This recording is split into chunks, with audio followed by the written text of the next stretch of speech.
delicious.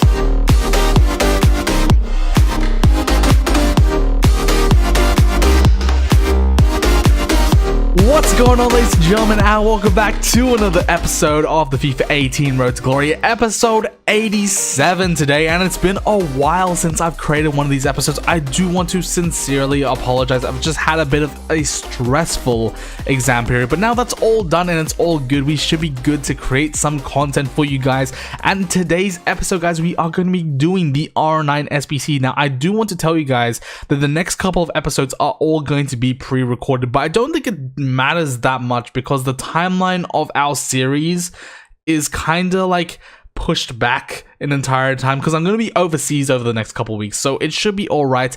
And you guys will get the content as you normally would have. It's just I'm going to be making all the videos at once instead of over the next couple weeks, and then you guys will get those videos over the next couple weeks, so it should be all good.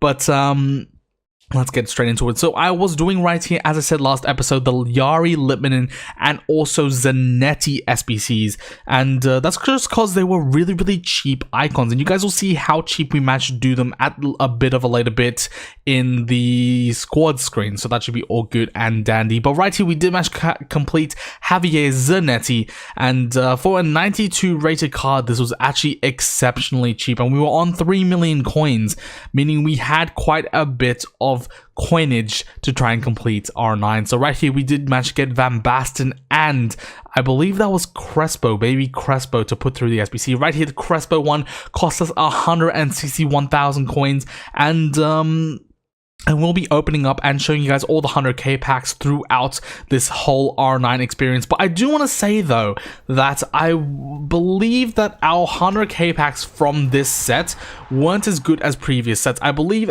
during the Maldini and the Neymar one, we managed to pack, I think, a Godin. We also managed to pack a Toni Kroos. I believe that was like 500,000 coins worth of stuff. And it really did drop the price of that SBC. But for us in this one, there just weren't as many coins as I expected. Right here, we're putting through our Kimpembe card as well as Van Basten, and we were able to do that for relatively cheap and get another 100k pack. But I was going to use all of my red cards from our Elite 1 monthlies because we had 20 cards and a lot of them aren't very usable in my opinion to me, and I just decided it would have been for the best. Now, of course, there are some cards I do want to keep, like Depay and stuff like that. But for example, Felipe Luis, he's not going to be better than Telles, so I'm going to be putting him through the SBC. Like Herdecki, I'm never going to use of De Gea, or even maybe someone like a Farman or ter Stegen. Like, they're just not going to be cards I would rather keep in the club just because of the center back links and all that sort of stuff. So I'd rather put them through the SBC and severely drop the price of the R9 SBC down, and hopefully get R9 for a pretty cheap price. Now, we did actually get him for an unbelievable price, and it was just really, really worth it. I think this SBC was probably the most worth SBC I've done throughout the entirety of the year, and we did complete a lot of good cards for pretty cheap. However, R9, the price that we get R9 for is unbelievable. You guys will see that in a bit, but we put through right here Luis Gustavo, which I was actually kind of trying to avoid putting him through, but there was no way I was going to do that. And we also put through the Peterson card, which I already have a blue duplicate of, so that was alright. We could put him through and it'll be all good. And right here we get a French left wing that goes by the name of Dimitri Payet, and this was actually going to be the last 100k pack before we were able to complete the entirety of the SBC. Right here, guys, you'll see the 88 rated squad. We're going to put through our Maradona, our pack pulled Maradona, and I had to have one last look of the stats of him because he was unbelievable for us. Off the bench, he got us 368 games with like 111 goals and 108 assists. An amazing card, and he did so well for us at the left mid and left cam position. But right there, guys, R9 Ronaldo has been completed in the club, and as you guys can see, he has some unbelievable stats: 97 pace, 95 shooting, 95 dribbling, as well as 5-star weak for 5-star skill moves. He's also right-footed and with medium work rates at 6 foot tall. And yeah, this card was unbelievable, and he's going to be so instrumental in our weekend leagues going forward. Although I don't think there's going to be too many weekend leagues. As soon as my team is pretty much done and it's completed, I don't think I'm going to be playing all that much more Weekend League because that's pretty much the road to glory complete. Besides getting top 100, which I believe at this point it's kinda doesn't mean all that much because you're already pushing up to that top upper limit. And by the way, guys, you can read and look at the Zanetti and Litmanen costs on the screen in front of you. And of course, it's not including opportunity costs, and it includes the sales from the pack. So you guys will see that all on the screen. But I just think the top 100 isn't as significant as a goal anymore as it was at the start of the year, and I will be trying to push for it next year, but this year, I don't know, it just doesn't feel like that much. I think over the past 2 weeks, currently, it's been like 32 wins, and you guys will know that from our past 4 or 5 weeks, we've been consistent Elite 1 finishes, so we obviously can get there, but I don't know, guys, it just seems like once you complete your team, especially in this stage of FIFA, there's not really much more to push forward to, and you guys will see that in the next couple of weeks that we do manage to complete our team and what a team is going to turn up to be. Right here, we do manage to complete Litmanen and Zanetti for both under 80k, and that was an unbelievable feat. Just thinking about it, like these cards back in like the ages ago would have gone for like 400, 500k, maybe even like a bit more, I don't know entirely. But right here, guys, we're going to be completing the Prime R9 SBC, 161k for that, who was it? Crespo card. PSV, Barcelona, and Brazil were all free. Inter Milan, we completed for 5.4k. Real Madrid, 7.2, and the Milan SBC was minus 0.6k, because I believe we actually managed to pack a Shadow in that pack, and that significantly dropped the price of the SBC, so that was all good, and yeah, that actually dropped the price down to negatives.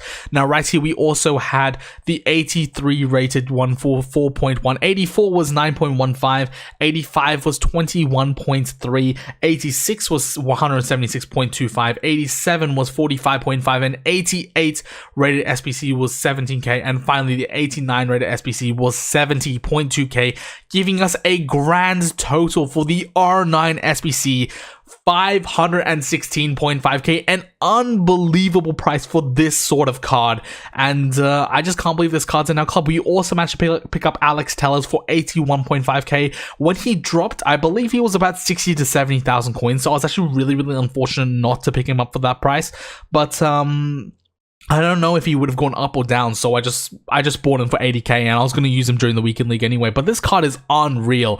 We also sold on our Papu Gomez, so pretty much we trade in Papu Gomez for Alex Tellers, and we trade in a card that we're not going to use all that much for a card that is going to be a mainstay in our club, and this is the team in front of you. R9 at the striker with Hullet and Vieira, he's obviously going to be our DMs. Our central cam is going to be Neymar, left cam is going to be Mahrez, right cam is going to be Heung-min Son that we pack pulled last episode, and then we have Alex Tellers, Kyle Walker, our 2 icon center backs, and a regular De Gea, and we will be upgrading this team in the coming weeks to come, but it should be very exciting. Let's get into some Weekend League games. It's been a while, hasn't it, boys? And yeah, guys, let's get straight into this. We are 0-0 coming into our first Weekend League game, and we come up against a 96 R9, and I'm thinking to myself, not 96 R9, 96 Cristiano Ronaldo, and this is how, by the way, how I set up the team in game.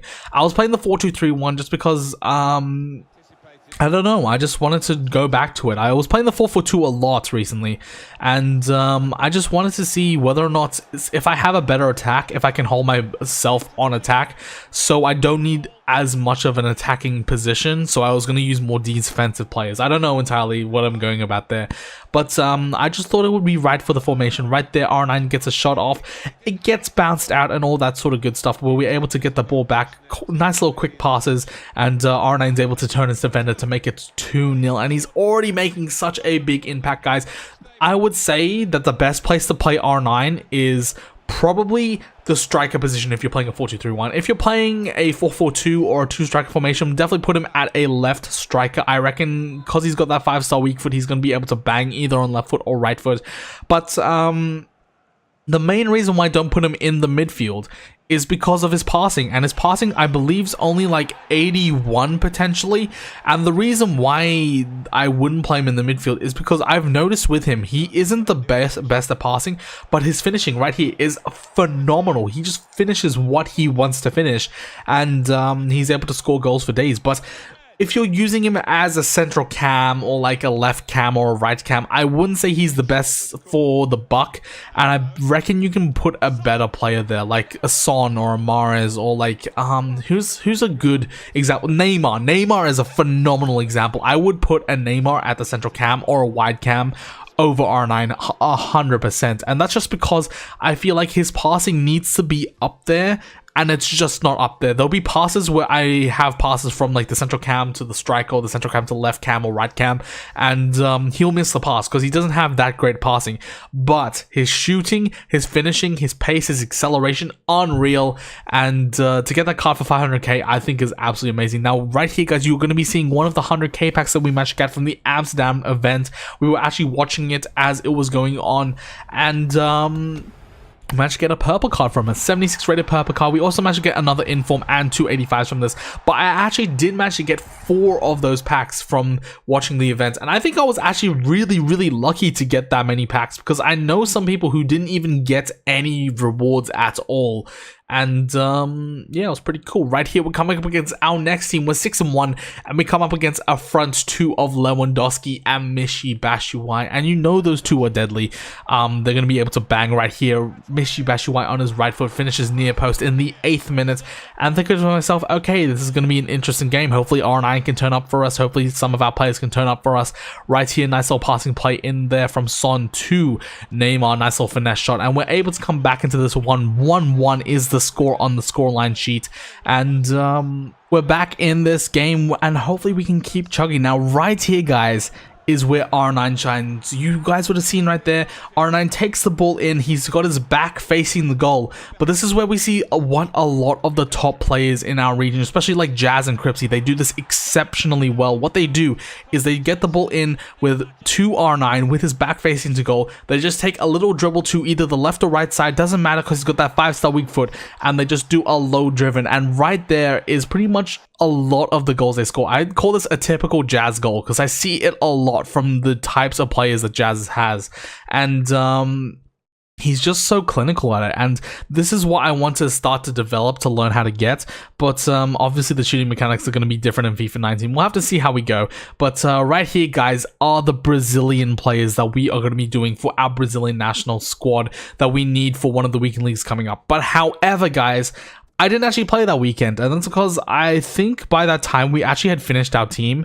So I didn't need to play any more weekend league, and I just needed a break. I needed a break because obviously I had exams and all that sort of stuff, and I really didn't want to play all that much more FIFA. So you guys will see that I bought 3 players. I actually bought a few more. I bought Matos at the right back, and also Anderson, I think it's Anderson Talisca, for about 50k. And we sold all those players on, and you guys will see in a later episode, we made a butt ton of coins. So many coins, and it was really amazing. But you guys will see that in a later episode. But right here, guys, Tellers with a weird sort of pass gets the ball over to Neymar. Neymar's able to make that 1-0, and with that, our opponent rage quits. And that's going to be our final game of the day. We're going to finish off this part of the weekend league 14-2 going into the next episode. And next episode, guys, we're gonna be going ahead and picking up team of the season. Oh wow, team of the season, Cristiano Ronaldo. Should be very exciting. Hopefully you guys are excited for it.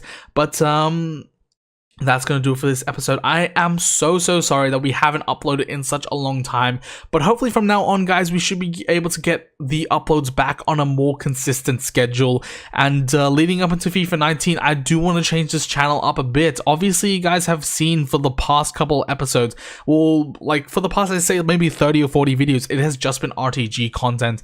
And that's because really this series takes so much effort that it's pretty much all I do on FIFA. So I think maybe next year, I don't know entirely, but we might be moving away from the RTG and starting to focus on how we play our FIFA and trying out new players and all that sort of stuff. And I don't really get the chance to do that. I don't sell and buy a lot of players because I'm very conservative with my coins, and that's how we're able to build this sort of team with R9, with Prime Holland, Prime Vieira, Neymar, all that sort of stuff. And I don't know entirely whether or not we'll be buying FIFA points next year or entirely, but we'll have to talk about that probably in another episode.